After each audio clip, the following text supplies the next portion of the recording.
नमस्कार व्यूअर्स, मैं हूं अमीश देवगन और आप देख रहे हैं देश का सबसे लोकप्रिय और प्राइम टाइम का सबसे देखे जाने वाला कार्यक्रम आर पार। क्या विपक्ष का हर सियासी मुद्दा चुनाव के हिसाब से तय होता है? यह सवाल आज मैं इसलिए उठा रहा हूं क्योंकि दोनों सदनों से पास होने के बाद 5 अप्रैल को नए वक्फ कानून पर राष्ट्रपति द्रौपदी मुर्मू ने मोहर लगा दी थी। इसके बाद केंद्र की मोदी सरकार ने इसे 8 अप्रैल को नोटिफाई तक कर दिया। हालांकि इसके बाद कुछ लोग सुप्रीम कोर्ट पहुंच गए और फिलहाल मामला सुप्रीम कोर्ट में है। लेकिन बिहार चुनाव करीब आते आते विपक्ष इस मुद्दे पर आक्रामक हो गया है। तेजस्वी यादव ने तो इसे कूड़े में डालने की बात कह डाली और ओवैसी कह रहे हैं कि आरएसएस वालों ने तो एक लिस्ट बनाकर रखी है कि हमारी कौन कौन सी मस्जिदें और दरगाहों को छीनना है। यानी एक तरह से ओवैसी भड़काऊ बयानबाजी कर रहे हैं, लेकिन भारतीय जनता पार्टी अब इस मुद्दे को लेकर फ्रंट फुट पर है और कह रही है कि यह देश तो संविधान से चलेगा, लेकिन जिसे शरिया पसंद हो वो पाकिस्तान जा सकता है। इसके साथ ही बीजेपी विपक्ष पर तुष्टीकरण वाला आरोप भी लगा रही है। तो आज इसी मुद्दे पर होगी देश की सबसे बड़ी पॉलिटिकल बहस। चुनाव आया, तुष्टीकरण लाया।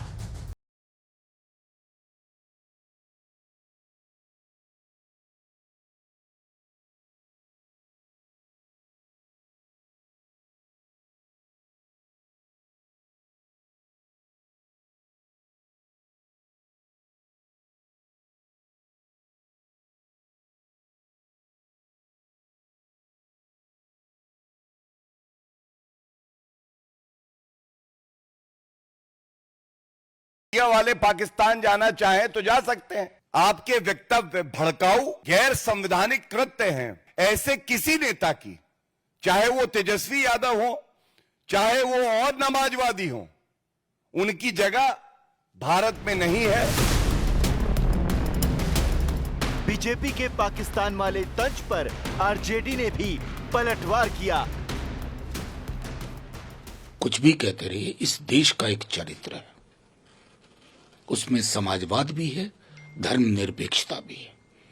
उसमें नमाज भी होगी, पूजा भी होगी, अरदास भी होगी और चर्च में प्रेयर भी होगा। आपको दिक्कत है तो अपना ठिकाना कहीं और ढूंढिए। वहीं नए वक्फ कानून को लेकर असदुद्दीन ओवैसी ने एक बार फिर भड़काऊ बयान दिया है।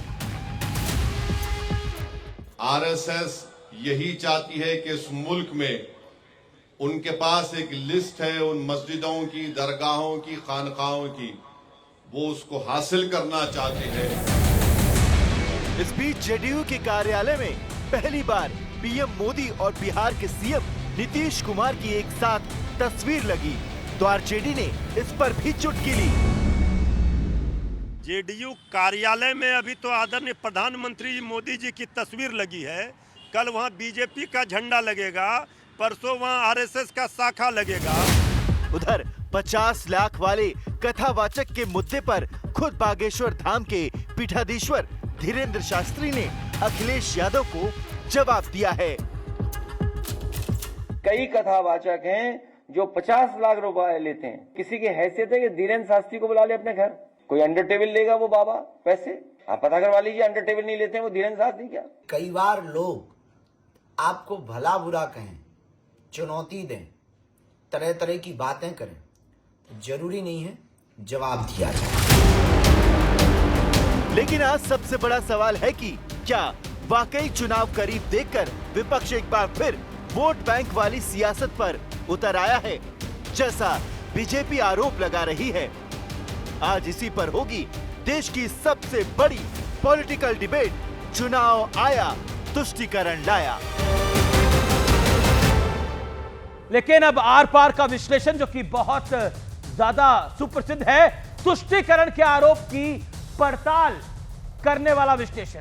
कांग्रेस का घोषणा पत्र साल 2024 का अल्पसंख्यकों के लिए पर्सनल लॉ का वादा किया, मुस्लिम छात्रों को विदेश में पढ़ाई के लिए स्कॉलरशिप की बात कही और भारत में बहुसंख्यकवाद के लिए कोई जगह नहीं है। इस शब्द पर बड़ा हंगामा मचा था 2024 के लोकसभा चुनाव पर।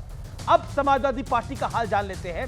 2014 के घोषणा पत्र में मुसलमानों को पुलिस पीएसी में 15% आरक्षण का वादा किया गया था। प्राण प्रतिष्ठा का निमंत्रण मिलने के बावजूद अयोध्या नहीं गए अखिलेश यादव।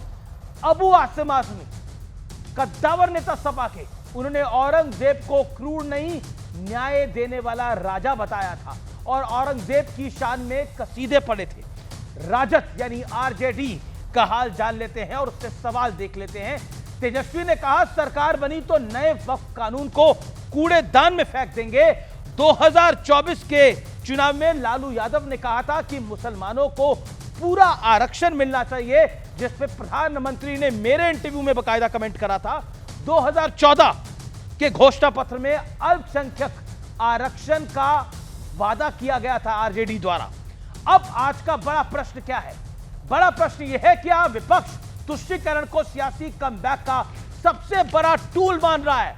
क्या विपक्ष को लग रहा है कि 24 के चुनाव में जिस तरह से मुसलमान एकजुट हुआ और उसके एकजुट होने के कारण यूपी में बीजेपी को नुकसान झेलना पड़ा, महाराष्ट्र में झेलना पड़ा, बिहार में झेलना पड़ेगा, क्योंकि बिहार में 45 से 47 सीटें ऐसी हैं जो मुस्लिम बहुल मानी जाती है, जहां मुसलमानों का वर्चस्व चलता है। और तेजस्वी यादव को ऐसा लगता है, कांग्रेस को ऐसा लगता है कि अगर उनकी गिनती वहां से शुरू होगी तो बीजेपी के लिए सरकार में आना कठिन हो जाएगा।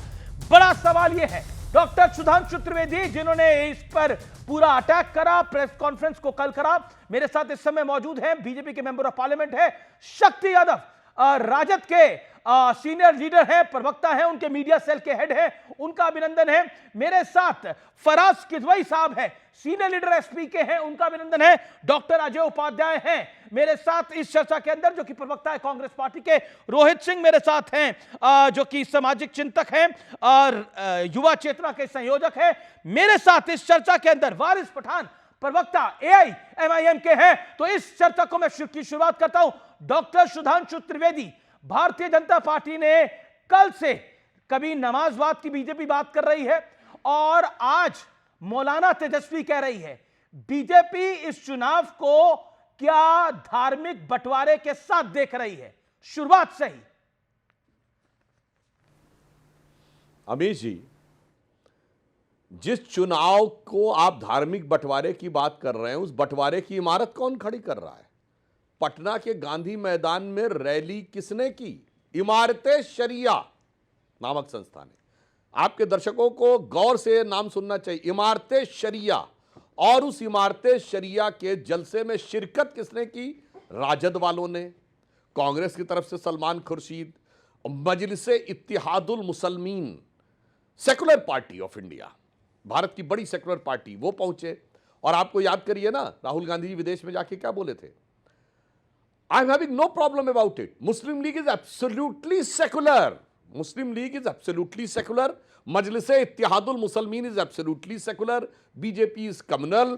इमारते शरिया के कार्यक्रम में जाना, जिसमें बोला गया कि मुस्लिम शरिया के बगैर नहीं रह सकता, और उसके बाद जाकर उसमें डिमांड क्या करना? अमीश जी, वक्फ बोर्ड के जिस कानून के प्रावधान को ये चाहते हैं, वो दुनिया में ना सऊदी अरब में है जो इस्लाम की जन्मस्थली है, ना इंडोनेशिया में है जो सबसे बड़ा मुस्लिम देश है, ना टर्की में है जो खलीफत की सीट रही है, पाकिस्तान बांग्लादेश को तो छोड़ ही दीजिए, जो सीरिया और इराक में नहीं है, जहां के कुछ हिस्से ISIS, Islamic state of Syria and Iraq में है। साहब, उससे ज्यादा बड़ा अगर अपने को कोई मौलाना बनने की कोशिश करे कि उससे ज्यादा कट्टर मुझे कानून चाहिए, तो मैं विनम्रता से और अपने राजनीतिक विरोधियों से चैलेंज करके पूछता हूं, पहले तो दुनिया का एक सेकुलर देश बताइए जहां वक्फ बोर्ड का कानून होता हो, और नंबर 2, दुनिया का एक मुस्लिम देश बताइए जहां वक्फ बाय यूजर उस ढंग का हो कि सरकार की जीरो पावर होती हो। अरब, ईरान, सीरिया, टर्की से कोई बता दे दीजिए, अगर उससे बड़ा कोई अपने आप को मौलाना बनना चाहता है, तो मैं दर्शकों के विवेक पे छोड़ रहा हूं कि वो खुद तय कर ले कि कौन किस देश को किस राह पे ले जाना चाहता है, कौन सा दल। ठीक है शक्ति यादव, मैं आपके पास आता हूं। भारतीय जनता पार्टी ने एक एग्रेसिव स्टैंड लिया है। बीजेपी ने साइमल्टेनियसली 2 प्रेस कॉन्फ्रेंस करी, एक में बहुत बड़ी लाइन खींची, जिसकी एक फॉलो प्रेस कॉन्फ्रेंस मंगलवार को की गई, और तेजस्वी यादव को मौलाना कहा गया कि मौलाना तेजस्वी यादव हैं, और नमाजवादी पार्टी कहा गया आपकी पार्टी को। क्या आपको लगता है कि उस कार्यक्रम में जाकर बीजेपी ने उसको एक बड़ा, यानी आरजेडी के नेता उस कार्यक्रम में गए, बीजेपी ने उसको बड़ा विषय बना दिया है। अमित जी, सबसे पहले तो मौलाना और मौलवी का आशय पढ़ा लिखा से होता है। अब उसको दूसरे दृष्टिकोण से जो लोग बोलते हैं उनकी नज़रिया हो सकते हैं। अभी हमारे साथी सुधांशु त्रिवेदी जी ने जानकार लोगों में से हैं, कई इस्लामिक कंट्री का उन्होंने चर्चा की और कहा कि वहाँ वक्फ बोर्ड की ऐसे प्रावधान निहित नहीं किए गए हैं। भारत के अंदर में आप जानते हैं कि इस्लामिक कंट्री भारत नहीं है, ये धर्मनिरपेक्ष है, यहाँ सभी धर्म के लोग रहते हैं जी, और हर धर्मों की हिफाजत सरकार के कर्तव्यों में निहित है। सवाल नंबर 1। सवाल नंबर 2, आपने कहा कि अब इमारत सरिया ने जिन सवालों को लेकर के आम लोगों को बुला कर के कार्यक्रम किया था, वक्फ के कानून में जो डिस्ट्रिक्ट लेवल पर अधिकारियों में जिन लोगों को आपने नामित किया है और कई धर्मों से लोगों को आपने जोड़ा है, उस पर उनकी सीधी स्टैंड साफ है कि उनकी संपत्ति को कहीं न कहीं हड़पने की साजिश है, संशय उनके मन में है। क्या अगर एक समूह को, एक धर्म के मानने वाले समूह इस देश के अंदर में अपने आप को असुरक्षित, अपने संपदा को मानते हैं, जो मानते हैं कि जो डोनेट किया गया है संपत्ति, इसको कहीं पूंजीपति न हड़प ले, तो अपने रक्षार्थ हेतु इन सवालों को जन्म दे रहे हैं। तो उन सवालों पर हमने कहा कि राज्य के अंदर में अगर हमारी सरकार बनेगी तो ऐसे कानून को हम बिगेंगे नहीं मानेंगे। जहाँ एक धर्म विशेष जिसकी आबादी जो अपने आप को असुरक्षित महसूस कर रहा है इन निर्णयों से, तो एक हमारा कर्तव्य बनता है। रहा सवाल सरिया एक अलग सवाल है। हम संविधान के उन आत्माओं को संरक्षण की लगातार वकालत भी करते हैं और संरक्षण में अपनी भूमिकाएं भी अदा करते हैं। हमारे अतीत जी शक्ति यादव, बड़ी खबर आ रही है। तेजस्वी यादव ने पहली बार बोला है, तेजस्वी यादव ने कहा कि तेजस्वी यादव ने पलटवार किया है भारतीय जनता पार्टी पर, और उसकी प्रेस कॉन्फ्रेंस पर जो मुझ पर हमला बोल रहे हैं वो छपरी और टपरी हैं, इनके लिए हमारे प्रवक्ता ही काफी हैं, वो उनको माकूल जवाब देंगे। मुझे मौलाना कहा गया, मौलाना का मतलब विद्वान होता है। तेजस्वी यादव का बीजेपी पर यह पहली बार पलटवार है। 2 दिन लगातार भारतीय जनता पार्टी ने प्रेस कॉन्फ्रेंस करी है, उसके बाद तेजस्वी यादव ने अपनी चुप्पी को तोड़ा है। शक्ति यादव छपरी और टपरी नहीं अमित जी, हमने कहा कि इन्होंने कहा कि पाकिस्तान जाना चाहिए। जिनको जगह ढूंढनी है वो ढूंढ लें अपना।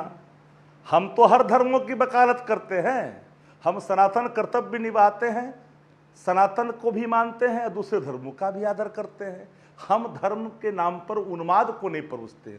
फर्क है वैचारिक रूप से, वैचारिक रूप से फर्क है, को समझना पड़ेगा। जी। जगह तो हाँ जी, जगह तो उनको ढूंढनी चाहिए। तेजस्वी यादव ने बोला छपरी और टपरी मेरे खिलाफ बोल रहे हैं, मेरे प्रवक्ता उनसे डील कर लेंगे। और जहां तक मौलाना कहा गया, बोला मौलाना तो अच्छा शब्द है, और नमाजवादी पे भी रिएक्ट करे हैं पहली बार तेजस्वी यादव। छपरी और टपरी टाइप के नेता मेरे ऊपर बोल रहे हैं बीजेपी के। नहीं, कोई धर्मावलंबी यहाँ अपने धर्मों के प्रति प्रतिबद्ध होकर के नमाज पढ़ता, उसका भी अदब करनी चाहिए। हम अगर सनातन धर्मावलंबी हम पूजा करते हैं, तेजस्वी यादव का ये जोरदार पलटवार है भारतीय जनता पार्टी के। और एक और बड़ी खबर आ रही है, लेकिन सुधांशु त्रिवेदी देखिए, शक्ति यादव जी ने पूरा प्रयास किया बुद्धिमत्ता और शालीनता से उस विषय को डाइवर्ट करने का, मगर मैं आपसे कहना चाहता हूं शक्ति जी, देखिए आपने तो संयमित भाषा प्रयोग किया, भले ही तेजस्वी जी छपरी टपरी जो भी बोल रहे हैं। ये बताइए, आपने कहा सभी धर्मों का सम्मान है, तो ये जैसा अधिकार वक्फ बोर्ड में मुसलमानों को है, हिंदुओं को छोड़ दीजिए, किस माइनॉरिटी को है? सिखों को है क्या? ना। क्रिश्चियंस को है ना, पारसियों को है ना, यहूदियों को है ना। यमुनानगर में गुरुद्वारा क्लेम किया हुआ है, हरियाणा में सिखों का गुरुद्वारा वक्फ बोर्ड ने। मुनम्बम में 400 क्रिश्चियन परिवारों की और चर्च की जमीन को उन्होंने इस बुरी तरीके से कैप्चर किया है केरल में कि Catholic bishop council of Kerala ने रिटर्न में लेटर लिखा था सभी सांसदों को कि आप सब सर्वसम्मति से ये कड़ा कानून बनवाइए, वरना क्रिश्चियंस की या संपत्तियां हड़पे ले रहे हैं। तो आप किसी मुस्लिम देश का नाम, बिल्कुल आपने सही कहा, सेकुलर देश में कट्टरपंथी मुस्लिम देशों से ज्यादा ताकत मुस्लिमों को देने का प्रयास और हमारे देश की हर माइनॉरिटी को बचाने का प्रयास। अब दूसरा एक पॉइंट कह देता हूं, आपने कहा अगर वो ईमानदारी से काम कर रहे हैं तो बताइए, ये जो 39 लाख एकड़ जमीन है, इसमें कितने स्कूल खुले हैं, कितने विद्यालय खुले हैं, कितने कॉलेज खुले हैं, कितने यूनिवर्सिटी खुले हैं, कितने अस्पताल खुले हैं, कितने यतीम खाने खुले हैं? जवाब शक्ति यादव जवाब। मगर पटना में प्लॉटिंग एक लाइन पर पटना में पूरा प्लॉटिंग करके सब गड़बड़ कर लिया गया है। लालू यादव जी का 2010 का बयान है, शॉपिंग मॉल खुले हुए हैं और इसके बाद बड़े बड़े 5 स्टार होटल खुले हुए हैं, ये पूरे देश को पता है। और अंत में एक बात कह दूं, देखिए तेजस्वी यादव जी ने एक बात बोला, मौलाना तो पढ़ा लिखा होता। जी साहब मैं करोड़ों दर्शकों से कहना चाहता हूं, नहीं एक लाइन में जरूर कहना चाहूंगा अमित जी, एक लाइन बस, उसके बाद बिल्कुल एक लाइन समय इनको दे दीजिएगा। ये कहते मौलाना पढ़ा लिखा होते हैं, मगर एक मौलाना से कहलवा दीजिए कि उससे कहिए धरती स्थिर है कि सूर्य पृथ्वी के चारों ओर घूमता है, धरती चौकोर है कि गोल है। आज सैटेलाइट के जमाने में भी मौलाना देख के कहते हैं कि चांद तब निकला है, मगर वो मौलाना पढ़े लिखे हैं। और जो पंडित पत्रा देख के 25 साल बाद चंद्रमा किस डेट किस टाइम पे उदय होगा वो बता दे, वो पोंगा पंडित कहलाते हैं। जो आज नासा के कैलकुलेशंस हमारे भारतीय पंचांग से मैच शक्ति यादव, 2010 में सदन में लालू यादव ने बोला था बहुत सख्त कानून बनाना चाहिए, सारी जमीनें हड़प ली गई है। यानी लालू यादव की राजत अलग थी और तेजस्वी यादव की राजत अलग है। जवाब और मौलाना पर आपका जवाब जो सुधांशु जी ने बोला। संदीप जी, शक्ति जी, मैं बिल्कुल सबसे बड़ा ऐसा है रमेश जी, मैं तो एक बात कहना चाहूँगा आपको पूरे तौर पर, जो उन्होंने कहा तो लालू प्रसाद जी ने जिन बातों को कहा अमीश भाई, तो उन बातों पर आज भी मैं कायम हूँ। कोई संपत्ति हड़पे ना, ये तो हमारी पहली प्रायोरिटी है। और इन प्रायोरिटियों को लेकर के हमने कहा कि जिन लोगों ने इमारतें खड़ा कर दी है गलत तरीके से, उस पर कानून होनी चाहिए। लेकिन कानून में जिनकी संपत्ति है उनके उस संपत्ति को हड़पने के अलग बाईपास कोई लाइन खींच कर करके जिला स्तर पर कमेटी गठित कर करके अन्य धर्मावलंबियों को समाहित करेंगे तो सवाल उठना लाजमी है। सवाल नंबर 1। सवाल नंबर 2, वहां अपने आप को सुरक्षित महसूस कर रहे हैं। सवाल नंबर 2, इन्होंने कहा सुधांशु जी ने, मैं मुद्दे की बात करता, मैं मुर्दे की बात नहीं करता। मुद्दा इस देश के अंदर में है गरीबी का। इस देश के अंदर में मुद्दा बिहार, जहां चुनाव होने हैं, 3 करोड़ लोग आप ही के सरकार के आंकड़े के मुताबिक बाहर में लोग दिहाड़ी मजदूरी करते हैं। हमारे यहाँ बेरोजगारी के मामले में अव्वल है। नौकरी हमारी क्या है पता है आपको। दूसरी बात सबसे बड़ी, पर कैपिटा इनकम, प्रति व्यक्ति हमारा जो निवेश है वो सबसे निचला पैदान पर हम है। भैया सवाल है कि डेवलपमेंट फॉर होम 20 वर्षों में आप सत्ता लेकिन में आप तो चला रहे हैं। आपके नेता तो उस कार्यक्रम में नौकरी देने के लिए नहीं गए थे। आपके नेता तो विकास की बात करने के लिए नहीं गए थे। वहां पर क्या क्या बातें हो रही थी और आपके नेता वहां मौजूद थे शक्ति यादव। तो आप बोल रहे हैं कि हम विकास का काम करना चाहते हैं, लेकिन काम धार्मिक कर रहे हैं। अब बताइए, धर्म के आधार पर ही तो बात करने के लिए गए थे ना वहां पर विकास की बात तो नहीं थी, नौकरी की बात तो नहीं थी कि मुसलमान युवा को नौकरी मिलनी चाहिए। नहीं, आप सुन तो, वहां पर तो कहा जा रहा था कि शरिया के हिसाब से वक्त को इजाजत मिलनी चाहिए। शक्ति यादव जी, अमिश देवगन जी, वो सामयिक प्रतिक्रिया थी। जिस जगह पर गए थे वहां मेरे एजेंडे कहां हैं, मेरे पिच साफ है। उन पिच जो लोग कहते थे कहां से ला को दोगे, उनको जिनको रन नहीं बनाए वो हमारे बल्ले हमारे ही पिच पर आप बैट लेके खड़े हैं। अब कौन बैट लेके खड़ा है, कौन बॉल लेके खड़ा है, मैं इस पर तो नहीं कुछ कहना चाहता, लेकिन मैं एक बात कहना चाहता हूं, लेकिन वो कहना पड़ेगा ना, वो कार्यक्रम तो था ना, वो कार्यक्रम तो था। आपकी लिस्ट में शक्ति यादव की लिस्ट में होना हो, लेकिन तेजस्वी यादव की लिस्ट में तो था ही वो कार्यक्रम। नहीं, इसको डिफाइन इस रूप में नहीं कर सकते। तेजस्वी जी लीडर है, तेजस्वी जी उनके रक्षार्थ थे, तो उनकी आवाजों पर उन्होंने अपना समर्थन दिया कि ये अगर गैर वाजिब है, गैर संवैधानिक है, इसे स्वीकार नहीं किया जा सकता है। हमें संविधान में तो राज्य की सरकार बनाकर आप कूड़े दान में कैसे डालेंगे वक्फ के कानून को? मैं ये पूछ रहा हूं, राज्य की सरकार बना के कूड़ेदान में कैसे डालेगा वक्फ का कानून? राज्य को अधिकार है कि उन कानूनों को मैं मानूं या ना मानूं, इसलिए नहीं मान सकते उन कानूनों को। ओके, ये संविधान के संबंध में बात करें। Sudhanshu Trivedi, quick reply to this. क्या संविधान के दायरे में आता है कि सेंटर कानून बनाए, राज्य रिजेक्ट कर दे? सुधांशु त्रिवेदी, इंप्लीमेंट 30 सेकंड सुधांशु जी, देन कांग्रेस। अगर कहा उसकी बात में एक सच्चाई होती तो आपको कहना चाहिए तेजस्वी यादव जी कि मैं बेरोजगारी पे बात करने के लिए आऊंगा, मैं महंगाई पे बात करने के लिए आऊंगा, विकास से बात करने के लिए आऊंगा, शरिया पे बात करने नहीं आऊंगा। इसे कहते हैं चेहरा कुछ और है और मुखौटा कुछ और है, वह पूरी तरीके से साफ हो जाता। और दूसरा, आप कह रहे हैं वो लोग डरे हुए हैं, असुरक्षित महसूस कर रहे हैं। जो कश्मीर घाटी में जुमे की नमाज के बाद दहाड़ते हुए निकलकर किसी इंस्पेक्टर अयूब पंडित की हत्या कर देने से लेके बंगाल के मालदा में जिस ढंग से आगजनी करने से लेके सरतन से जुदा के नारों से सबको धमकाते हुए कन्हैया लाल साहू का सरतन से जुदा कर देने वाले लोग आपको डरे हुए नजर आ रहे हैं, तो मुझे लगता है देश की जनता को तय करना चाहिए कि किसको नजर में इतना बड़ा दोष हो गया है कि उसे वो डरे हुए नजर आ रहे हैं। मुझे कांग्रेस के प्रवक्ता के पास जाना पड़ेगा, वारिस पठान के पास भी जाना पड़ेगा। नहीं जी शक्ति जी 10 सेकंड आमिर देव 10 सेकंड में महबूबा जी से हाथ मिला के सरकार आप बनाते हो, जिनको आप मानते हो कि नफरती हैं, जिनको आप मानते हो कट्टर इस्लामिक हैं, उनके साथ सरकार बनाने में तो आपकी आइडियोलॉजी वहां पर पूरी तरह से काम करती है। सवाल वो नहीं है सुधांशु जी, आप भी इन बातों को जानते हैं। ठीक है कि अगर ठीक है, लेकिन आप भी एक आबादी महबूबा की बात करके अपने अधिकार को लेकर बीजेपी की दुखती रख पे हाथ रख देते हैं, उसका खामियाजा बहुत भुगता है इन्होंने। महबूबा मुफ्ती की बात करके आप बीजेपी की दुखती रख पे बात कर देते हैं, उसका खामियाजा बहुत भुगता है इन लोगों ने। लेकिन मेरे साथ अजय उपाध्याय हैं, फराज किदवई हैं, वारिस पठान है। अजय उपाध्याय, क्या आप ये जो कार्यक्रम हुआ इसके साथ खड़े हैं कांग्रेस पार्टी को? कि बिहार में कांग्रेस कह रही है तेजस्वी ने जो करा वो सही करा, आप साथ खड़े हैं? देखिए, सेंट्रल पार्टी भी इमारत सरिया एक वहाँ पे एनजीओ है, ऑर्गेनाइजेशन है जिसने ये कार्यक्रम किया, और कार्यक्रम में जिन लोगों को उसने बुलाया वो सभी लोग उसमें शरीक हुए।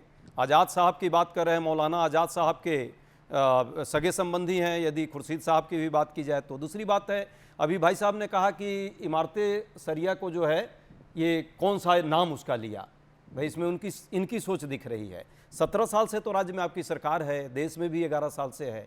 यदि ये गलत काम कर रहा है तो इसको बैन कर देना चाहिए। मैं तो कहता हूं बैन करवा दीजिए आप। बीजेपी कह रही है कि गांधी मैदान से असली एजेंडा सामने आ गया है। कांग्रेस और तेजस्वी यादव बाबा साहब के संविधान की नहीं बल्कि शरिया के कानून की बात कर रहे हैं।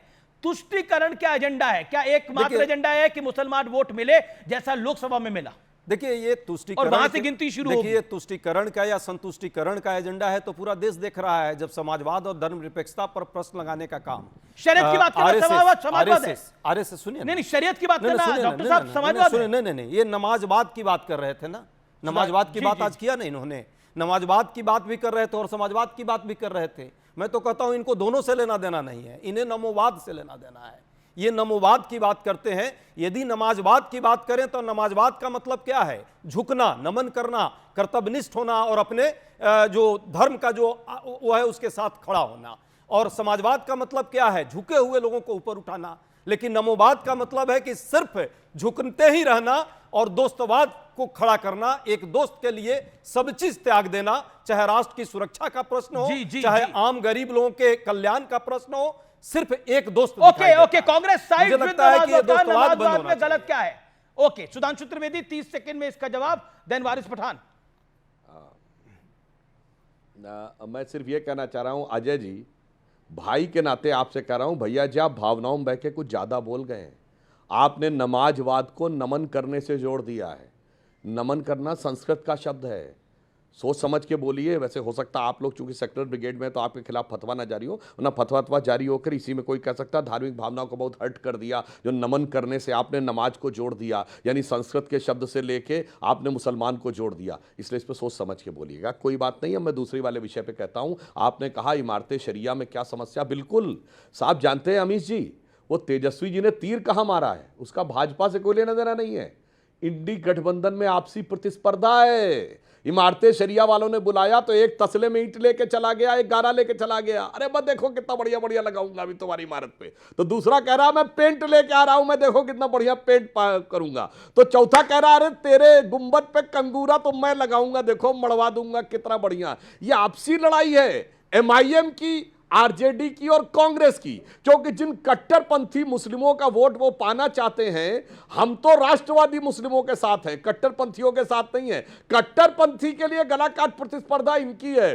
तेजस्वी जी ने वो तीर मारा है कि कांग्रेस चाहे भी तो ना बोल सके, तिलमिला के रह गए और बोलने के अलावा मतलब एक समर्थन करने के अलावा कोई विकल्प न बचे। तो मैं कह सकता हूं तेजस्वी जी की शिक्षा चाहे जितनी कम हो, पर राजनीतिक चतुराई उन्होंने दिखा दी है। एक ही बार में इंडी गठबंधन में कांग्रेस को पटरा कर दिया। सांसद साहब, मैं पूरे होशो हवास में ही बात करता हूं, और नमन शब्द और नम शब्द अविस्ता से आया है, कहां से कैसे आपको भी पता है, मुझे भी पता है। दूसरी बात आपने जो कही कांग्रेस का और आरजेडी का, हम में कोई अलग नहीं है, हम सब साथ हैं। ये जो मति भ्रम के शिकार भाजपा के लोग हो रहे हैं, उनको कहीं ना कहीं सियासत करनी है, इसलिए उनको दिख रहा है, कई चश्मे दिख रहे हैं अलग अलग कि भाई ये लोग अलग हैं। ये बात तो सच है, जब तक ओवैसी ने हल्ला नहीं मचाया, जब तक ओवैसी ने इशू नहीं बनाया, आप लोग तो इस इशू को भूल गए थे। ये बात तो सच है। अमीश भाई, ये इशू है भी नहीं, सच बात है। पर बन गया। धर्मनिरपेक्षता और समाजवाद जिस तरह से लोग चाहते हैं कि संविधान से खत्म आप कह रहे हैं वक्फ का कानून कोई इशू ही नहीं है। नहीं, आप कह रहे हैं वक्फ का कानून कोई इशू नहीं है। कानून तो जो इशू है पूरा देश देख ही रहा है। अभी आपने बोला ना कि इशू नहीं है। अभी जो ये डिबेट पर ओवैसी ने इशू बनाया, नमाजवाद और समाजवाद कोई इशू नहीं है, मैं बात कर रहा हूं। और वक्त का कानून यदि इशू नहीं होता तो इतनी चर्चा लंबी आपने भी नहीं की होती। मैं तो इसीलिए बोल रहा हूं आपको। ओके, 288 बनाम 232 है, बहुत ज्यादा अंतर नहीं है। ओके, 16 का मात्र ऊपर नीचे का खेल है। ये ज्ञान के चक्षु कैसे जग गए सबके एक साथ? सबसे पहले असद ओवैसी ने इसकी बात करी। मैं जवाब देना चाहूंगा। अब आरजेडी को भी लग रहा है कहीं पूरा का पूरा फायदा बिहार के अंदर ओवैसी की पार्टी ना ले ले, आपकी पार्टी ना ले ले। जी नहीं अमीश भाई, इसीलिए मैं दो भाग में अपना जवाब देना चाहूंगा। एक तो संविधान के ऊपर जो वक्फ की बात है, और दूसरा जो ये अचानक से मुसलमानों के लिए मोहब्बत जाग गई है सबके दिलों में, उस पर भी आएंगे।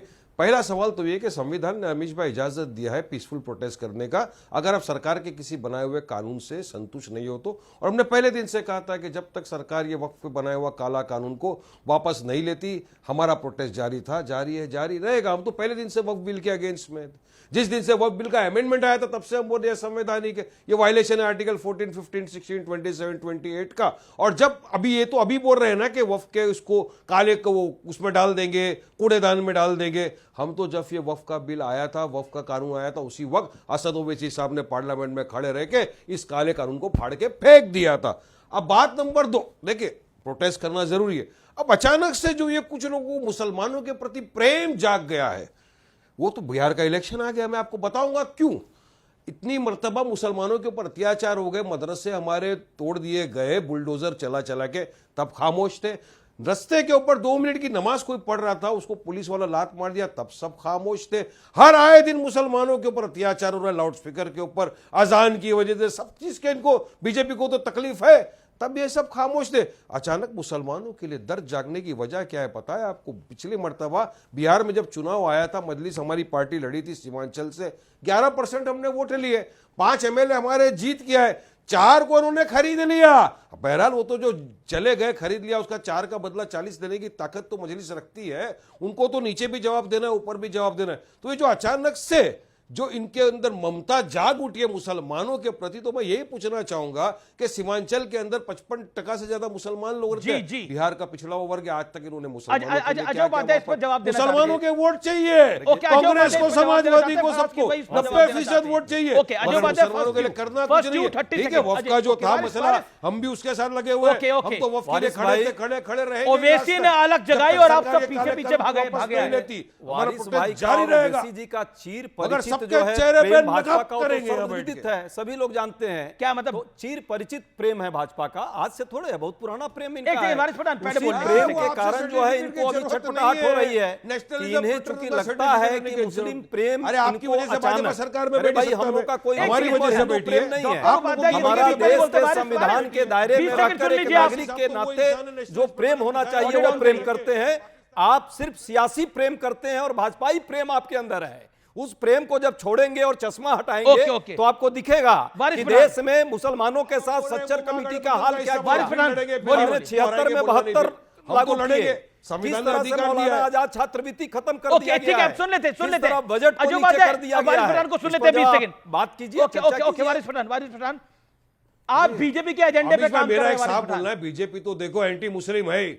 अरे नहीं, बीजेपी तो एंटी मुस्लिम है, पूरे देश को मालूम है। वो तो संविधान को भी खत्म कर रहा है, सेक्युलरिज्म सोशलिज्म भी खत्म करना चाहते हैं, देश के सब मालूम है। मगर सब एक थाली के चट्टे बट्टे, ये भी देश देख रहा है ना। जब मुसलमानों के विषय की बात है, चले बताओ महाराष्ट्र में कितने मुसलमान है, आपने पिछले इलेक्शन में कितने मुसलमानों को चुनाव लड़ने की टिकट दिया था एमपी इलेक्शन में? एक भी नहीं, एक भी नहीं। बताओ मेरे को, बगल अब हम लड़ने जा रहे हैं, हम बोल रहे हैं बीजेपी को हराना है, एनडीए को हराना है, महाराष्ट्र की बात। अरे वो तो बीजेपी को कह ही रहे हैं कि बीजेपी वो तो आप बीजेपी के वो तो कह ही रहे हैं कि बीजेपी के साथ हमारा कोई मुकाबला नहीं है। इतना प्रेम है भाजपा के साथ, तो भाजपा वालों से आप बताइए ना, महाराष्ट्र में कितने मुसलमान लोकसभा में कैंडिडेट को कितना टिकट दिया है, है? राज्यसभा में कितना है भाजपा का, पार्टी में कितने पदाधिकारी इसके नेतृत्व में है? सुधांशु भाई से कभी पूछे हैं आप, कितने समय से उनको सपोर्ट कर रहे हैं? कभी सीमांचल जाके, कभी यूपी जाके, कभी तेलंगाना जाके, कभी गुजरात जाके, लगातार आप सपोर्ट करते हैं और वोटों का बंटवारा करने का लेकिन एक राजनीति करते हैं।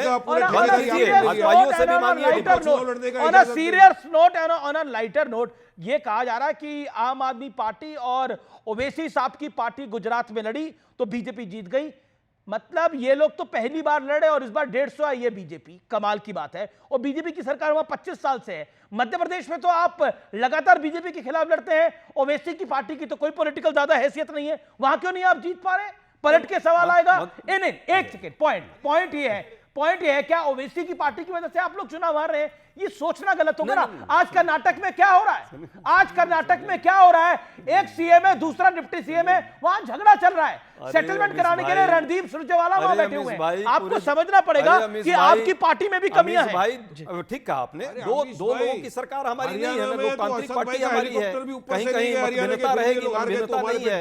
और मध्य प्रदेश की बात आपने कही, छत्तीसगढ़ की बात कही, अपनी जगह पे है, लेकिन इन लोगों का चेहरा तो दिख गया, जनता ने देख लिया कि किसको सपोर्ट करते हैं जा करके, चाहे आम आदमी पार्टी के लोगों, चाहे भाजपा वाले, ये ओवैसी जी वाले पार्टी के लोग हों। ये तो लगातार महाराष्ट्र में आम आदमी पार्टी के साथ गठबंधन में थे, हम लोग थे क्या? समर्थन के महाराष्ट्र के मलाई खाने का था तो लेकिन आम आदमी पार्टी के साथ अलायंस आपने करा था। आम आदमी पार्टी के साथ दिल्ली में अलायंस आपने करा था। अब पानी पी के गाली आप दे रहे हैं।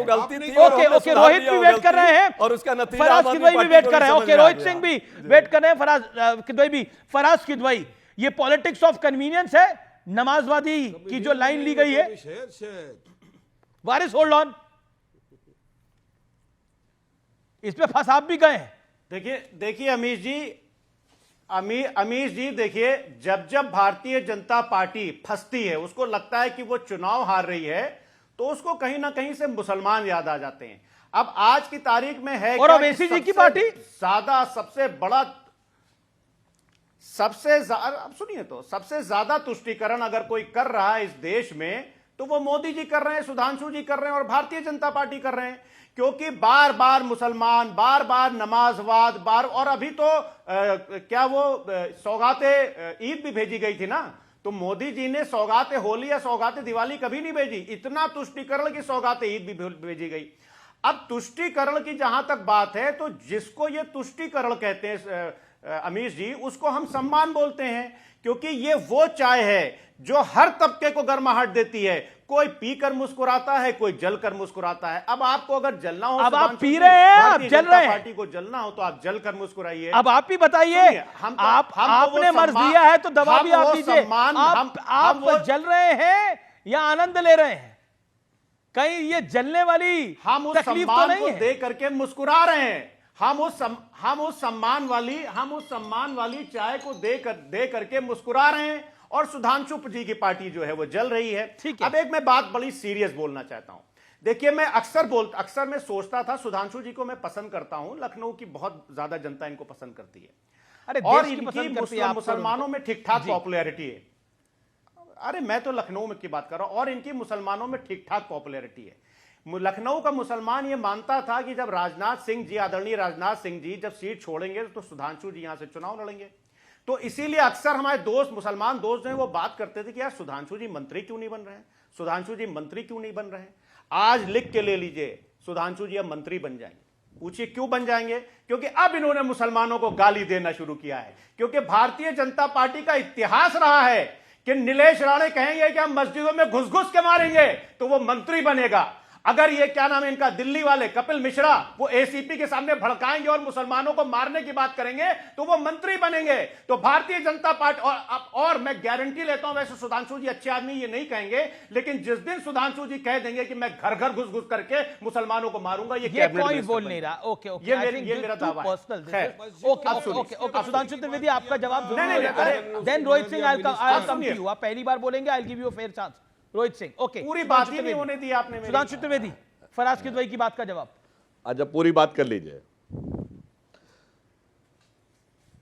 दूसरी बात मैं ये कह रहा हूं कि अभी मैं जवाब बोल सकता हूं? जी ने, मैं फिर से बोल अच्छा, रहा हूं, बोल अच्छे लीजिए। आदमी है। अरे पूरी जी जी, अभी सुधांशु जी ने यह कहा कि मुस्लिम लीग की इन्होंने बात की। मैं सिंपल एक सवाल पूछना चाहता हूं कि 21 अक्टूबर सन 1936 को श्यामा प्रसाद मुखर्जी जब कलकत्ता यूनिवर्सिटी के वाइस चांसलर थे तो उन्होंने जिन्ना साहब को बुलाया और वहां पे खूब उनका महिमा मंडन हुआ और इंडियन नेशनलिस्ट का उन्होंने तमगा दिया। और मुस्लिम लीग के सरकार, वो मुस्लिम लीग जो जिन्ना वाली थी, उसके साथ सरकार किसने बनाई थी, ये पूरा देश जानता है। जिन्ना को Indian nationalist Sudhanshu Trivedi, 1 minute Sudhanshu Trivedi make your point. Sudhanshu ji, देखिए फराज किदवई साहब, श्यामा प्रसाद मुखर्जी ने कभी भी मुस्लिम लीग के साथ सरकार नहीं बनाई। 1941 में फजलुल हक की पार्टी प्रजा कृषक परिषद के साथ सरकार बनाई। बोलेंगे ना, पूरी बात हो रही है और वो किसके साथ वही मैं पूरी बात हो रही है। प्रजा कृषक, सर पूरी बात सुनिए सर। 46 में 1946 में फजलुल हक मुस्लिम लीग में शामिल हो गए, तो 41 के फजलुल हक को आप 46 के जिन्ना से नहीं, जैसे जिन्ना कांग्रेस में थे, बाद में जिन्ना ने मुस्लिम लीग बना ली, तो अब 1916 वाले जिन्ना मुस्लिम लीग वाले 36 के जिन्ना नहीं हो सकते।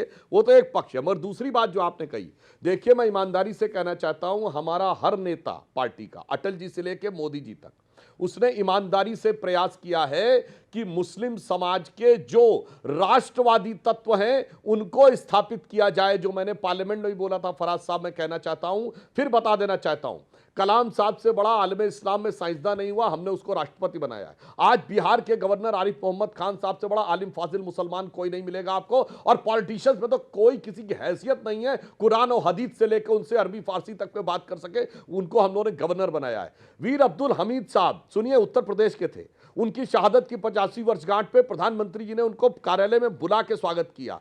और याद करिए, गाजीपुर के रहने वाले थे ब्रिगेडियर मोहम्मद उस्मान, उनके घर के ऊपर कोई नहीं जाता। मलिक मोहम्मद जायसी, रायबरेली के जायसी के रहने वाले, कोई उनकी कभी कब्र के ऊपर गया है क्या? कभी सैयद इब्राहिम रसखान के कब्र के ऊपर कोई गया है? मगर सिर्फ भारतीय जनता पार्टी के लोग जाते हैं। और आप लोग कहां पे जाते हैं? आजमगढ़ में जाते हैं। इसलिए मैं एक लाइन जरूर कह दूं अमीश जी, अभी जो बात चल रही थी, फराज साहब ने जो कहा, मुसलमानों की स्थिति जानते क्या हो गई है?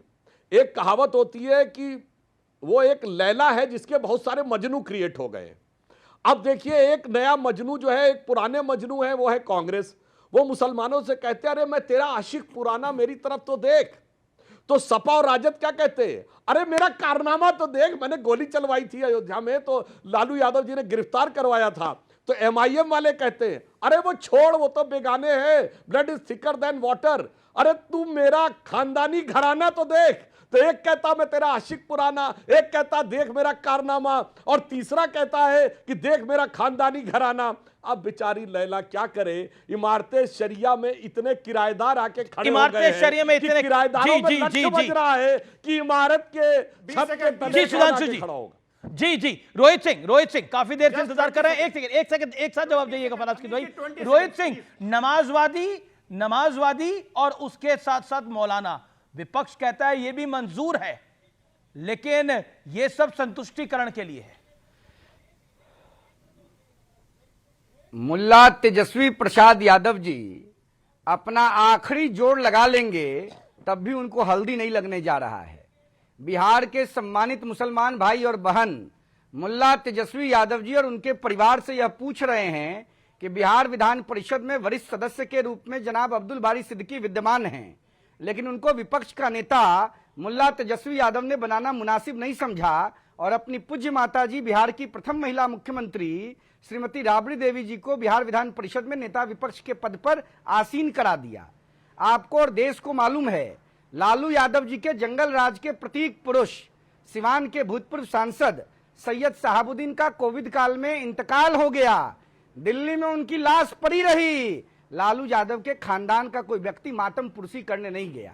और ये वही शहाबुद्दीन थे जिन्होंने 47 और 56 के बल पे राबड़ी देवी जी को सन 2000 में मुख्यमंत्री बनाया था। और पटना के आयकर गोलंबर के समीप होटल पाटलिपुत्र अशोक में किस प्रकार से विधायकों की खेमेबंदी शहाबुद्दीन के नेतृत्व में हुई थी। तो मुसलमानों का तो लालू यादव का खानदान हुआ ही नहीं। और अब चुनावी बरसात में मेंढक की तरह हाइबरनेशन से निकल के अब मुसलमान छाती पीटेंगे। तो बिहार का मुसलमान बुड़बक है कि लालू यादव के खानदान के चक्कर में पड़ेगा। शक्ति यादव और फराज किदवई दोनों बात करना चाहते हैं। एक सेकेंड 5 सेकेंड जी 5 सेकेंड। बिहार का मुसलमान और बिहार के जनता का ईमान तेजस्वी यादव के साथ नहीं है। तेजस्वी यादव आजकल वेटिकन के पोप से प्रभावित होकर पोप के इशारों पर काम कर रहे हैं। ओके, जवाब शक्ति यादव रोहित सिंह की बात का जवाब शक्ति यादव जी। नहीं लगेगा शक्ति यादव जी। पता नहीं, अब अज्ञानता के अधीन मानव का जवाब बहुत शालीनता से होता है। अब्दुल वारिस सिद्दीकी साहब नेता प्रतिपक्ष रह चुके हैं बिहार विधानसभा में। पार्टी के 2 बार नहीं 3 बार अध्यक्ष रह चुके हैं। अरे रुको यार, अरे रुको ना, रोहित जी शक्ति जी को बोलने दीजिए। अरे रुको जुम्मा कोई जानकारी है अभी कुछ? अरे जुम्मा अरे सामंती तो आपका पूरा छोड़िए ना। अरे विधायक, अरे बहुत जानकारी है अभी मुद्दे पर आके बात बहुत जानकारी है। रुकिए ना, अभी बहुत सिद्दीकी साहब मुद्दे पर बात बहुत जानकारी है। तो बिहार विधान परिषद में क्यों नहीं बनाया? मुसलमान को अब जानकारी कुछ नहीं जानकारी है, कुछ नहीं जानकारी है। नीतीश कुमार ने बना दिया की बात लेके निकले। इस तरह का डिबेट मैं नहीं। रोहित सिंह मेरा निवेदन है, एक करके बोलो। शक्ति यादव बीच में नहीं बोले। ओके रोहित सिंह, आप ऑडियो डाउन कर रहे हैं अभी। आप एक शक्ति यादव अपनी बात ये सब बर्थलेस टिप्पणी मैं नहीं करता। मैं एक बात सीधे तौर पर कहा, नेता प्रतिपक्ष आदरणीय राबड़ी देवी जी पहले से है। और अब्दुल वारिस सिद्दीकी साहब चुनाव हारने के बाद विधान परिषद के सदस्य बने, अभी मुख्य सचेतक हैं बिहार विधान परिषद के अंदर में। नेता प्रतिपक्ष भी है, कई विभागों के बड़े मंत्री रहे हैं बिहार के अंदर में। पथ निर्माण से लेकर भवन निर्माण, उसके बाद में स्वास्थ्य से लेकर कृषि, सहकारिता से लेकर खेल और कमर्शियल टैक्स, सारे नेशनल सेविंग, सारे डिपार्टमेंट के मिनिस्टर रहे, कद्दावर मंत्री रहे। नेता प्रतिपक्ष बिहार के अध्यक्ष और प्रधान महासचिव है राष्ट्रीय पार्टी के। सवाल उनकी ओहदे पर कोई खड़ा नहीं कर सकता, सवाल नंबर 1। सवाल नंबर 2, नीतीश कुमार जी की पूरी कोनवे को इस बात का पता है, जो अभी तो अचेत है, ठीक है, उनकी अचेतता का लाभ जो ले रहे हैं सबको मालूम है। अब तो मोदी जी भी घुस चुके उस कार्यालय में, अब RSS का अब शाखा भी खुलने वाला है। सवाल वहां पर नहीं है, सवाल सीधा यह है कि लोगों ने मुंह मोड़ दिया। रोहित 43 से 13 भी आएगा कि नहीं, ये सवाल है। ये सवालों को लेकर के पीड़ा है। कुर्सी में क्यों नहीं गए? दिल्ली में था लालू जी का पूरा परिवार, जरा पूछिए, मिट्टी चढ़ाने गया। ये पीड़ा मुसलमान मूर्ख है। ये पीड़ा आपको, जंगल राज के प्रतीक, ये पीड़ा आपको क्यों हो रही है? कुर्सी में क्यों नहीं गया? अरे जंगल राज, अरे भाई हमको जंगल राज के सबसे बड़े इस राज के अंदर में सबसे बड़ा संरक्षक नीतीश कुमार, 47 और 56 के प्रभाव सारे जितने 2007 चलाने वाले लोग हैं बिहार में, सबको संरक्षित करता है। 20 वर्ष एक करके रोहित शांत। कोई व्यक्ति नहीं गया। क्या बात करते हैं शक्ति जी, आप पुराने राजनीतिक साथी हैं, आपको मुसलमान बिहार राजद के नेता हैं। मैं आपकी मुसलमान समझता हूं, मुसलमान बिहार का किसी के से सर्टिफिकेट नहीं चाहता। बिल्कुल, मुसलमान को कोई सर्टिफिकेट नहीं चाहिए, लेकिन फराज किदवई, मुसलमान को कोई सर्टिफिकेट नहीं चाहिए, लेकिन मुसलमान से सपा को सर्टिफिकेट चाहिए, राजद को सर्टिफिकेट चाहिए, यह आरोप है। जवाब फराज किदवई इस बात का। अमीर जी, सबसे पहले तो मैं आपकी बात का जवाब दूंगा, 100% दूंगा। सुधांशु जी की एक बात का जवाब दे दें कि ये सही बोल रहे थे कि इन्होंने आरिफ मोहम्मद खान साहब को गवर्नर बनाया, तमाम मुसलमानों की बात की और राष्ट्रवादी मुसलमानों की बात की। यानी कि आज ये एक्सेप्ट कर रहे हैं कि मुख्तार अब्बास नकवी राष्ट्रवादी मुसलमान नहीं है, क्योंकि अगर वो राष्ट्रवादी मुसलमान होते तो उनको आज इन लोगों ने कैबिनेट मिनिस्टर बनाया होता, राज्यसभा से MP बनाया होता। असदुद्दीन ओवैसी का बीजेपी और आरएसएस पर वक्फ के मुद्दे पर बड़ा हमला है। कहा कि बीजेपी जमीन छीनने के लिए मुसलमानों की इस कानून को सीधे तौर पर लेके आई है। मेरे साथ सुधांशु त्रिवेदी हैं, रोहित सिंह हैं, मेरे साथ अजय उपाध्याय हैं, फराज किदवई हैं, शक्ति यादव हैं और वारिस पठान हैं। मैं आपके पास आता हूं सीधे तौर पर। फराज किदवई अब अपनी बात का समापन कर रहे थे, 30 सेकंड में आपको देता हूं। क्या आपको लगता है कि तुष्टीकरण इसलिए हो रहा है क्योंकि बिहार का चुनाव नजदीक आ रहा है और बीजेपी इस एजेंडे को फिट कर रही है, सेट कर रही है?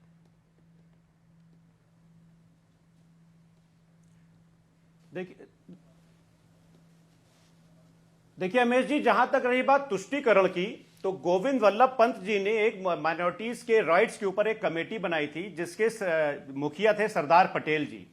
और उस कमेटी ने कहा था कि जब तक के इस देश का मुसलमान संतुष्ट नहीं होगा तब तक के हमको ठीक से नहीं बैठना चाहिए। तो इसका मतलब गोविंद वल्लभ पंत जी और सरदार पटेल भी तुष्टीकरण कर रहे थे। कहने का मतलब यह है कि अभी सुधांशु जी कह रहे थे, मैं फिर से बोल रहा हूं कि इनकी बड़ी रिस्पेक्ट है, मैं भी बहुत रिस्पेक्ट करता हूं। क्या भारतीय जनता पार्टी को एक भी राष्ट्रवादी मुसलमान इनकी पार्टी, ठीक है, जवाब ले लेते हैं। Okay, 30 second audio down. Sudhanshu Dwivedi 30 second quick reply. Sudhanshu ji 30 to 40 second quick reply. देखिए फराज साहब ने जो कहा तो मुख्तार अब्बास नकवी साहब के लिए मैं बता देना चाहता हूं 1987 से हमारी पार्टी में है, जब दूर दूर तक किसी को उम्मीद नहीं थी 2 सीटों वाली पार्टी से।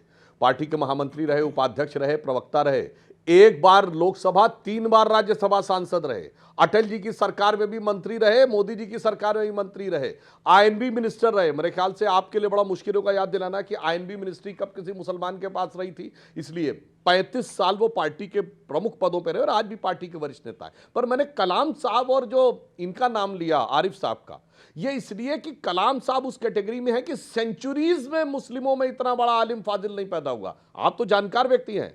इस्लाम एक जमाने में पावर सीट था नॉलेज का, जिसको बगदाद का बैतुल हिकमत कहते थे।